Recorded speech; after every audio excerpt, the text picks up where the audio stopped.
Hi everyone, welcome to my channel.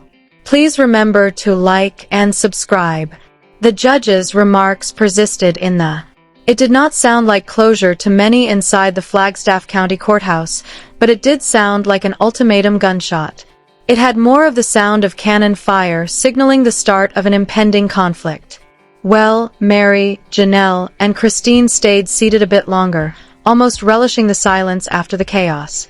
They had just revealed to the public decades of financial manipulation, treachery, and preferential treatment. Nevertheless, bravos were absent. The message was in their eyes. The first round was simply starting. The real battle has not yet begun. Kody Brown, on the other side of the table, remained motionless. His hands tightened on the table, his carefully manicured face splitting for everyone to see, and he sat rigid, his knuckles white. Kody said nothing, but Robyn stepped forward, whispering something in her throat. Commands from the judge had cut deep. Seized money, no property sales, and no public statements from a guy used to managing the family's finances and reputation. Narrative. It felt like being trapped in a closed cage. Even before anyone left the courtroom, the murmurs started. Reporters texting, staff people gossiping, rumors of a surprise witness, rumors of secret financial accounts, and even rumors of taped discussions that might undermine Kody's case. When the spouses eventually got up, it was during mass. A solid failure, leaving the battlefield shoulder to shoulder like soldiers. In an instant, the photo bulbs went out. There were many questions in the cold air. Is this a victory, Christine?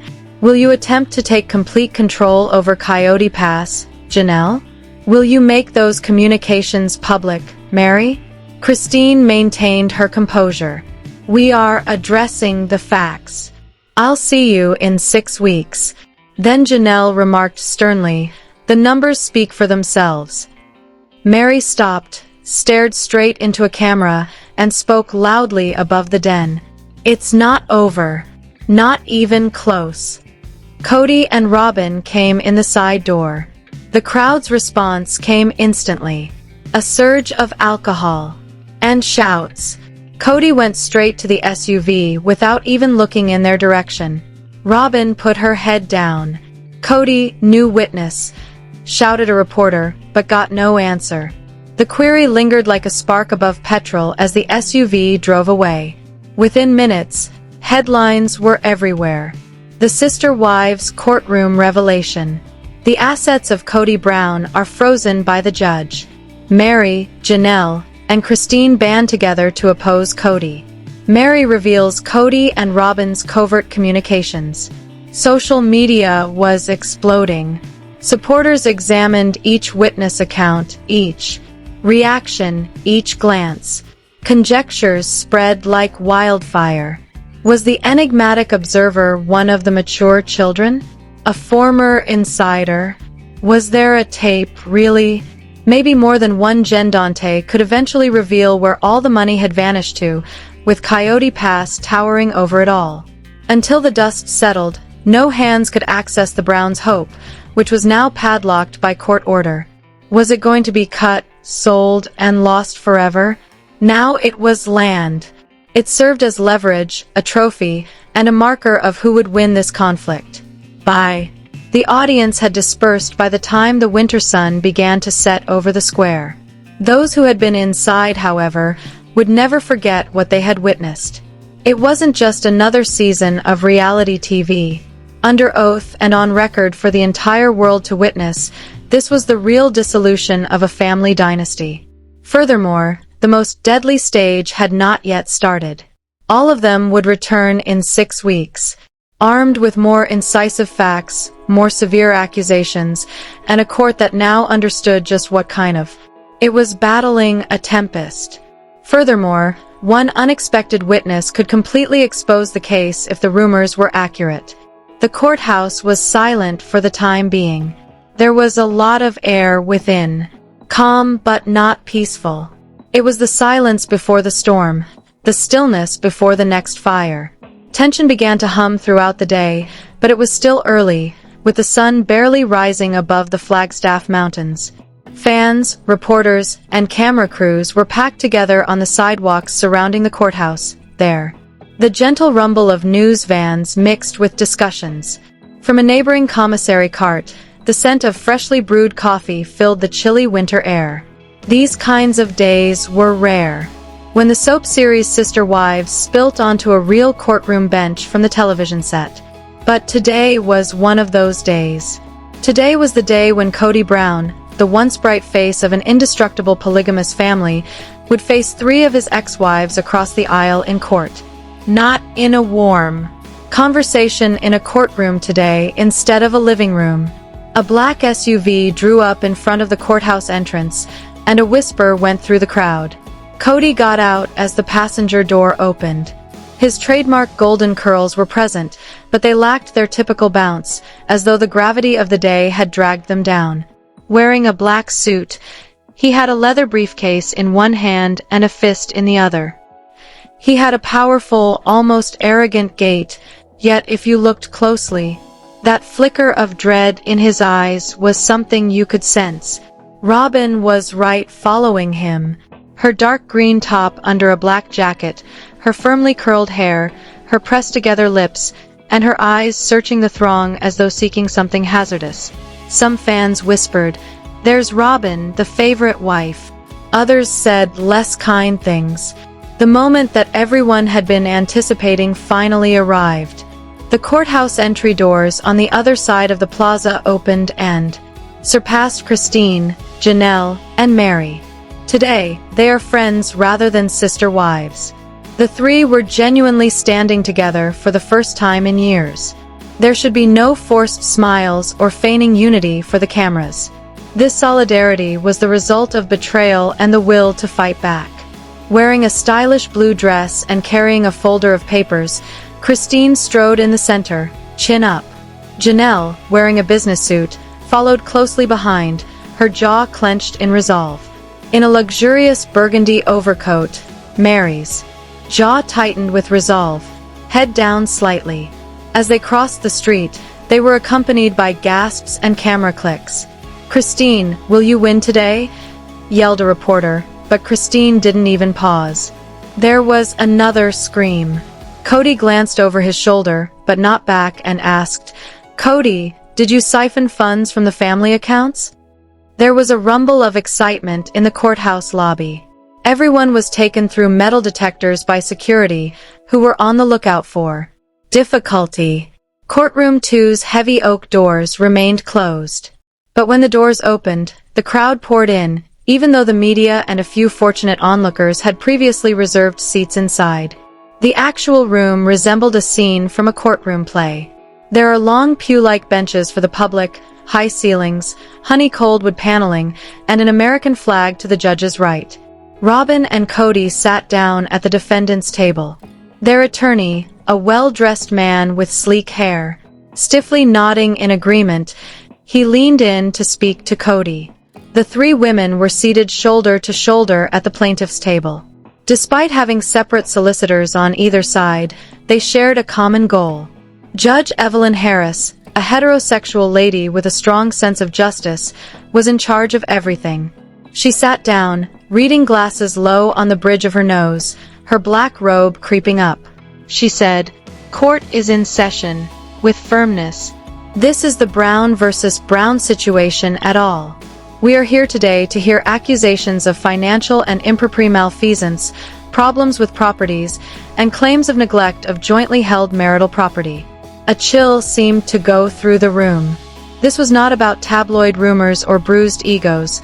Rather, it was about money, power, and the truth, and it was brought out into the daylight for everyone to hear.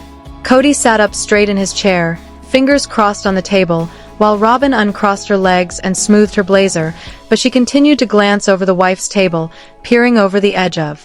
In the public gallery, people leaned forward as Judge Harris spoke to both sides through her glasses, saying, "This courtroom will not be used as a stage for reality TV or drama. We will have facts, evidence, and the law. I expect both sides to act accordingly." The first witnesses were sworn in, and the energy of the room changed instantly. On television, when watching Sister Wives, tension is raised through editing and music cues. Here, there were no producers, just raw emotion, legal, and evidence about to be revealed. No recording was allowed in the courtroom. Christine, sitting with the plaintiffs, took a deep breath and looked at Janelle and Meri, who both nodded, indicating that they were ready for whatever came next. In the other room, Kody pounded his foot against the floor, and his lawyer leaned in close to him again, giving him her commands. Robyn placed her hand on his arm, but he didn't look at her. Then the time came, and the fight for justice and truth was about to be ignited. When Kody Brown's name was announced, the atmosphere changed once more, and instead of being filled with excitement, it was filled with the kind of quiet that occurs when everyone knows something important is about to happen. Christine slowly got up from her chair, the material of her blue dress, hustling as she did so, holding a thin folder in her white-knuckled fists. This was not the Christine of Sister Wives Seasons 1 and... "Do you swear to tell the truth, the whole truth, and nothing but the truth?" The bailiff led her to the witness stand, where she placed her left hand on the Bible and raised her right. The second was the courteously smiling woman who swallowed her frustration, a woman who had left her marriage, re-established herself, and was now ready to confront Kody head-on with courage. She said, "I do," in a firm but emotionally charged voice, then sat, repositioned the microphone, and gazed momentarily in Kody's direction, with the expression of someone who had had enough of being hushed, not with rage or want. Her lawyer stepped forward, a composed middle-aged woman with a crisp, bobbed hairstyle. Christine inhaled. "Mrs. Brown, could you tell the court why you're here today?" "I'm here because, for years, I was taught that my voice didn't matter and that, rather than being a bad wife, I was second in this family because I wasn't Robyn. Here because I have proof that my kids and I were neglected financially and emotionally." A shiver of whispers swept across the gallery. Uncomfortably, Robyn moved in her chair and avoided looking at Christine. The lawyer for Kody began scrawling notes on his paper. The first document Christine lifted from her folder was a bank statement. "This is our joint family account," she remarked, raising it in the air. "Last January, $12,000 was deducted without my consent or understanding. The funds were not used for household expenses. It was deposited directly into Robyn's online fashion business account." Kody's attorney jumped up. Disapproval. Pertinence. The judge lifted a hand and cut him down. Overturned. "Mrs. Brown, go ahead." Christine turned the pages more than once. "I recorded more than $80,000 in payments from our accounts over the course of 2 years. The money that we all contributed went directly to Robyn and her children. Our grocery budget was reduced while my kids needed braces, and I was purchasing school materials with cash. Kody, you mentioned that we had no money. Yes, we did. Simply put, you did not spend it on us." From the courtroom came gasps and more murmurs. The bailiff whirled wildly, demanding order. Copies of the documents were given to the judge by Christine's attorney. Judge Harris took off her spectacles and frowned more as she read the first few pages. "You'll get an opportunity to answer later, Mr. Brown. The remainder of Mrs. Brown's testimony would be interesting to hear." The voice of Christine became more powerful. "This is about more than just money. Favoritism and being the only wife who mattered to you are at issue here. I remember that you gave Robyn's children brand new laptops for Christmas 2 years ago, whereas mine were given used ones from a thrift store. You claimed that a lack of funding was the problem. There is more to these bank statements than meets the eye." As Robyn shook her head and mouthed something to Kody, her hand moved to her lips. She gave him a quick glance, but his jaw was clenched, his fists on the table's edge. Next, Christine took out printed group texts that she, Janelle, and Kody had exchanged. She clarified that in order to eventually construct their own homes, they had inquired about how to pay for the Coyote Pass land. Kody evaded in the texts, claiming that money was limited and that Robyn's debts and mortgage came first. The courtroom fell still as she read aloud, "Christine, you've always been independent. You'll figure it out." Robyn needs my help right now. The judge's face tightened as she sat back a little. Then came the pictures of Christine's Flagstaff home, with its broken windows and leaky roof from the storm last winter. She swore under oath that Kody had refused to use family funds for repairs, telling her to ask your children to help. "This is what neglect looks like," Christine said, her voice shaking, not out of fear but anger. "It's not just about the money, it's about the message that some children are worth." It broke me. For years, I told myself that I was a charity. That family first, patience, support, and tolerance were what I had to offer. But when I saw my children struggling to survive while the others were comfortable, I realized I wasn't keeping them safe. I was facilitating favoritism. She snapped her folder shut, but her lawyer had one more question. "Mrs. Brown, how did this personally affect you?" Christine's voice relaxed, though every word was a punch. The judge remained silent for a long moment before speaking, saying, "Thank you, Mrs. Brown." Her eyes were full of tears as she looked at Meri and Janelle, who both nodded silently, clearly affected. Marriage wasn't giving up on hope. It was standing up for my children against a man who had already taken a second for himself. The courtroom was filled with silent consent as Christine walked down the stairs. This testimony and the related records will be entered into the court record. Everyone in the room knew that Christine's deposition had come crashing down, and when she sat down again next to Janelle and Meri, the atmosphere instantly changed. This was not just the story of a broken marriage, but the unraveling of an entire family, and Christine had just pulled on the first strand. Kody remained rigid, his face a mixture of annoyance and discomfort. Robyn leaned forward, whispering softly, but his eyes remained fixed on the table in front of him. Now it was war, and the truth had only just begun to seep out. The atmosphere changed once more when the bailiff called Janelle Brown to testify, but this time it was different from the passionate, hot-blooded testimony of Christine, who had testified with the pure rage of a mother defending the honor of her children, and Janelle was going to fight with cold, methodical, and brutality. She rose from her chair with a thick leather-bound folder so heavy that it seemed to be. She was there to dismantle Kody's defense, slowly, patiently, precisely, and mercilessly.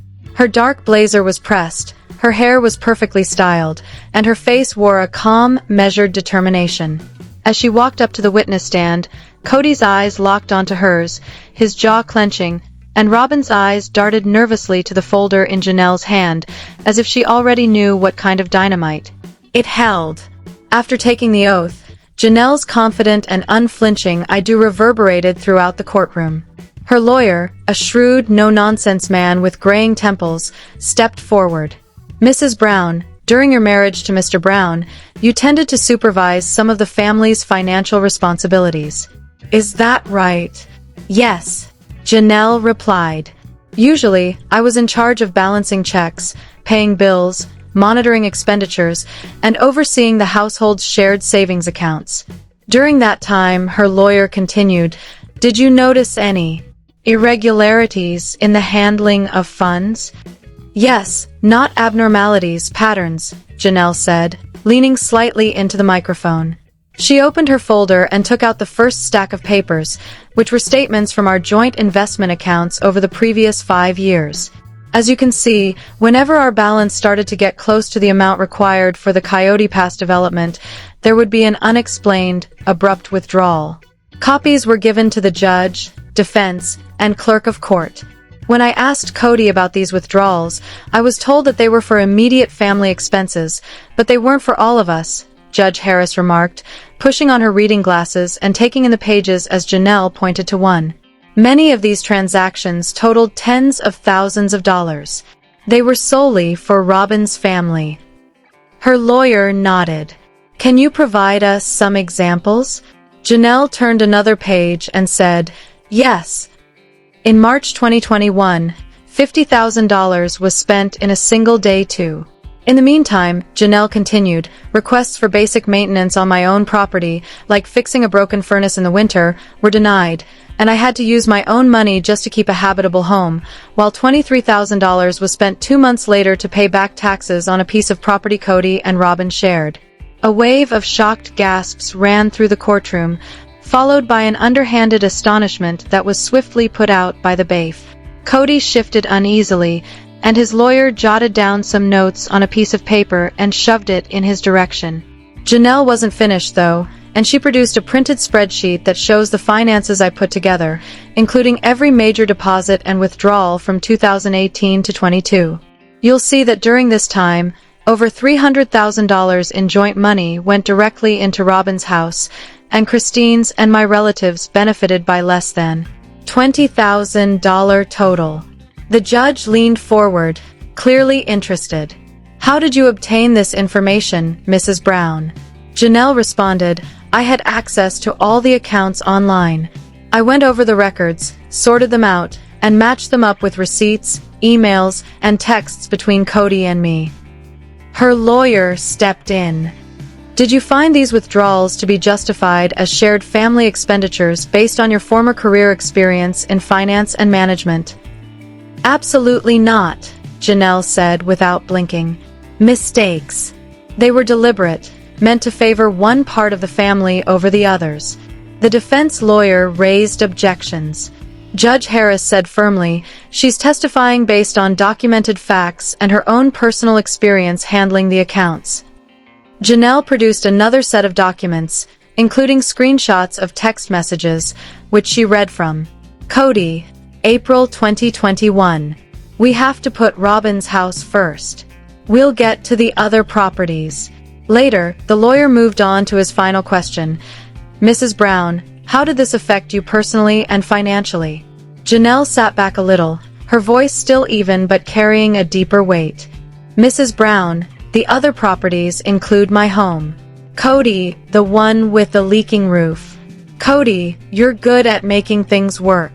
Robyn can't be in debt like this. That was favoritism. And it was financial betrayal. I'm here because enough is enough. This isn't jealousy. This is justice." The courtroom was silent, not even the scratch of a reporter's pen daring to break the silence. "For years, I worked to keep this family financially afloat, doing extra work, balancing books, giving up personal desires, only to watch the money we built together pour down into projects and expenses that kept me completely out of it." Finally, the judge's voice cut in. "Thank you, Mrs. Brown. This will be recorded." Janelle got up, collected her papers, and sat down between Christine and Meri. Christine gave a slight nod and smiled, and Meri leaned forward and whispered something that made Janelle smile a little. Kody shook visibly, whispering to his lawyer in short gasps, while Robyn sat rigidly, staring at the judge as though she could will the proceedings to end. When the bailiff brought Meri Brown up to the stand, the entire room leaned forward as one, but the day was just getting started. Then came Meri, who, unlike Christine and Janelle, didn't bring spreadsheets or financial analyses, but instead brought an emotional bombshell that would shake the room in a completely different way. If fire had been Christine and ice Janelle, the next step would have been a storm. Meri stood up slowly, smoothing out her dark burgundy coat. Her eyes looked calm, but they revealed years of pain and silence. She took slow, deliberate steps towards the stand, and everyone waited already. After taking the oath, her I do, quietly but clearly, she straightened in her seat, fingers laced together before her. Her lawyer, an older woman with a "Mrs. Brown, you've been a member of this family for more than 30 years. "Yes," Meri replied quietly. "And in that time, would you say your relationship with Mr. Brown has changed?" A brief, bitter smile appeared on Meri's face and vanished. The room hummed. Robyn shifted in her chair. Kody cocked his head slightly, already prepared to defend. "Define for the court what you are saying," her lawyer asked. Meri inhaled deeply, her voice becoming more self-assured. "I stayed in the marriage for years after love ended because I had faith in the family and the dream we had built. However, I now realize that years before Kody ever said those words aloud, he had already emotionally given up on me. I was physically there, but in his heart, I was already lost." The lawyer stepped aside as Meri unfolded her binder, revealing neatly stacked printed pages that were all years' worth of private correspondence between Robyn and Kody. Meri opened the first page. July 2018. Kody to Robyn. Meri has been on the outs for a while. I think it's time we start quietly separating assets. If we do it gradually, the fans won't notice until after the fact. I got them when a family member accidentally forwarded them to me. In those letters, they discussed excluding me both financially and emotionally without causing public embarrassment. The defense jumped to its feet. Objection. Hearsay. Judge Harris. October 2019. Robyn to Kody. She's a distraction from what is important right now. I have to concentrate on you and the children. We'll deal with the legal bit later. October 2019. Robyn to Kody. We just need to ensure she cannot lay claim to Coyote Pass. If she makes a push, we tell her it's already committed to other projects. The gasp here was louder. Meri looked at the papers and shook her head, saying, "Overruled. These are authenticated exhibits from the plaintiff." This was no longer about me as a wife. It was about erasing me quietly without a scene, without public fallout. But I'm here today to make sure my voice is heard because for years it wasn't. Her lawyer took the stand once more. Mrs. Brown, aside from these messages, how else did this emotional and financial distancing manifest itself? Meri's face tightened. I was left out of important decisions about the family's future. I would only learn about the acquisition of properties after the fact. I was left out of important family events, or if I was invited, it was with little notice, as if it were an afterthought. When the family money was used to renovate Robyn's house, I asked for repairs for my own, but was told there wasn't enough money. Later, I learnt that tens of thousands of. It was never about money. It was the complete erasure of my place in this family. I was no longer his wife, no longer his partner, just present. When I tried to speak to it, I was told that I was overthinking, that I was being dramatic, but these messages confirmed that I wasn't making it up. She paused, took a deep breath, and when she spoke again, her voice trembled. Across from the plaintiff's table, Christine and Janelle examined Meri. The attorney's tone softened, and you could sense the silent solidarity in their stance. This was not just Meri's secret. All three of them had experienced some iteration of this cycle. Meri's eyes were fixed on Kody, and she said, "I want what is rightfully mine. I want my part of the property I helped finance, and I want the truth to be out there because I'm tired of being erased into oblivion. You wanted me eliminated, Kody. Well, here I am." A tidal wave of emotion shook the lawyer. Even Judge Harris's stern face softened for a moment before the cross-examination began. Kody's lawyer got up and fiddled with his tie. "Mrs. Brown, these messages, private conversations between my client and his wife, aren't you taking them out of context?" Meri wouldn't change. Context doesn't make them any less true. They said what they said. They plotted what they planned. The lawyer tried again. "You stayed in the marriage for years after these alleged conversations."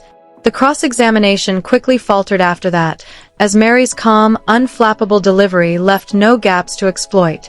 She returned to her seat, closing her binder with a soft, final thunk, and Christine reached over and rested a hand on her arm. If they were that painful, why not leave early? Her response was immediate, because I still had hope for the family. I hoped they would change. To be honest, I thought one day I could be enough again. After seeing those texts, I realized I'd been holding on to something that no longer existed. The courtroom waited for Kody's turn on the witness stand, but first Judge Harris said a few scathing words that promised a final confrontation. Janelle nodded slightly and steadily. Kody sat rigidly in the corner of the room, his expression unbreakable, while Robyn leaned in and whispered something crazily in his ear. However, the damage was done. Christine had started the fire, Janelle had given the tangible evidence, and now Meri had revealed the betrayal to everyone.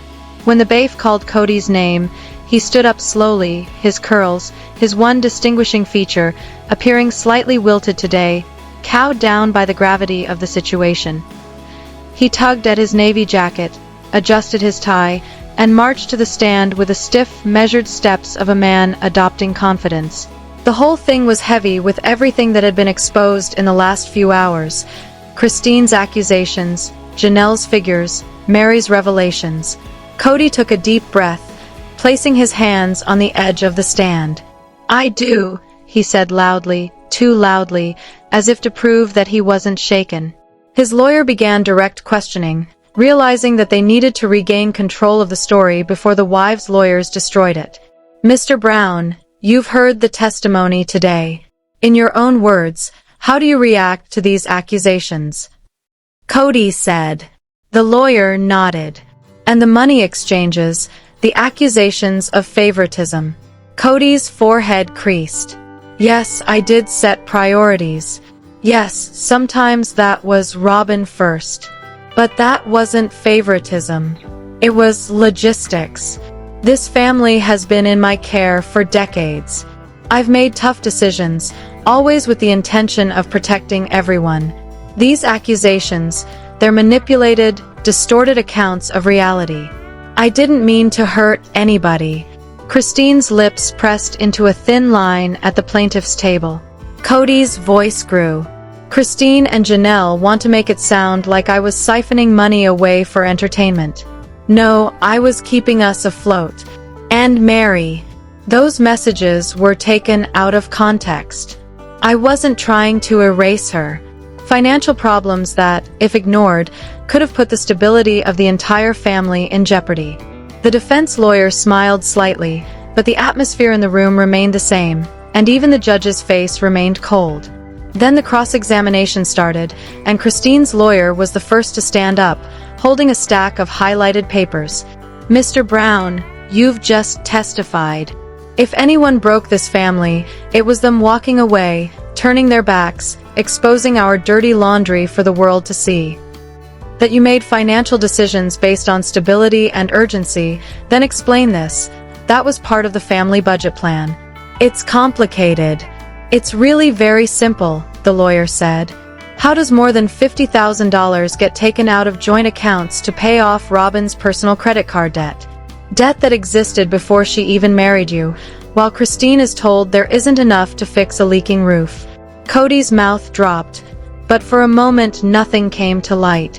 Said tersely, "You chose to cover Robyn's costs instead of keeping Christine's house livable. Do you agree?" Kody glanced at his lawyer, then snarled, "Yes, but there's no need for more no." Glancing over her shoulder at the table, the lawyer interrupted abruptly. "It's been pointed out." Then Janelle's attorney came over, waving the spreadsheet she had previously mentioned. "According to these reports, Mr. Brown, over the course of 4 years, you're home with." Janelle took out less than $15,000 from her joint accounts, while Robyn took out more than $300,000. "In what way does that contradict your claim that every home should be treated equally?" Leaning forward, Kody held the witness stand sides. "You don't think that braces for Janelle's kids or a working heater in the winter are urgent demands, given that Robyn had more pressing needs, including younger children, legal fees related to her custody fight, and mortgage due dates?" The lawyer nudged. "Kody's." The lawyer's face flushed. "I didn't say that." "You didn't have to," the lawyer said icily as she sat back down. Finally, Meri's lawyer approached the witness stand slowly, holding printed-out messages. "Mr. Brown, these are your words. It's time we start talking about separating assets quietly. Are you saying that you did not write this?" "No. But it was. And this one. She's a distraction from what matters now." "Yes, but..." "Mr. Brown, you can try to spin it however you want to, but those are not the words of a man who is steadfast in fairness or oneness. They are the words of a man who is specifically setting out to cast his wife aside." Kody's shoulders dropped a little, his eyes darting towards Robyn, who was staring down at the table. After the lawyers finished, Judge Harris leaned forward and looked around the room. Mr. Brown, this court does not sit to adjudicate reality show. Melodrama. We're here to talk about real issues like property rights, contract rights, and economic equality. Based on what I've heard today, there are serious questions about how you managed common assets. Her tone became cold. Immediate effect. All joint accounts involving these parties will be frozen until this court has a chance to review them. No withdrawals, transfers, or selling of property without the consent of either side. Immediate sanctions for any infraction. Robyn said, making Kody's jaw tight. She brought the gavel down once, cracking against the high wooden walls. We will reconvene in 6 weeks for closing arguments. Court is adjourned. The room erupted into a subdued thunder of whispers and rustling papers. Something in his ear, but the judge's words drowned out the murmurs. Both sides are to refrain from public statements that could influence these proceedings. If this court is used for publicity, there will be consequences. The cameras outside watched as Kody stayed in his seat for a moment, his jaw clenched, his eyes fixed straight ahead, while Robyn leaned in and whispered softly, but his face remained unchanged. Later, the cameras would capture him getting up and leaving, his face set in defiance, but the people in the courtroom had seen something else. A man who knew. Janelle and Meri stood together, gathering their papers, and they didn't smile. "Christine, do you think you'll win?" A reporter yelled outside as the wives exited into the harsh glow of cameras, raising the possibility that the following session would go much worse. This wasn't the end. Rather, it was the beginning of something bigger, one that would bring more discoveries, more conflicts, and perhaps even the ultimate, widely public dissolution of the Brown family as everyone knew it. "We're just getting started," she said, glancing across at the courthouse.